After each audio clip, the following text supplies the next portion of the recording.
Sa taping pa lang ng bago niyang primetime soap na Poor Señorita, nakakatawa na si Regine Velasquez Alcacid sa kanyang mga eksena. Isang mayamang naghirap at may pagka-bitter sa buhay ang ginagampan ng karakter ni Regine.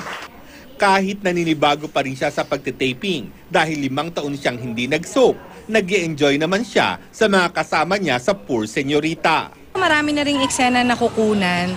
Medyo naninibago pa ako ng konti, trying to still get used to doing a soap. So, but it's good.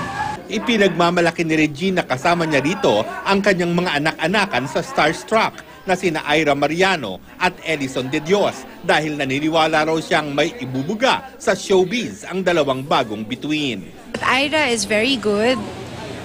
Kasi meron naman talaga yung bata na yan eh. Marunong naman talaga umarte yan eh. So, I'm really excited pag kayo nag-meet na yung characters nila. Doon, kasi ngayon yung pangkilig eh.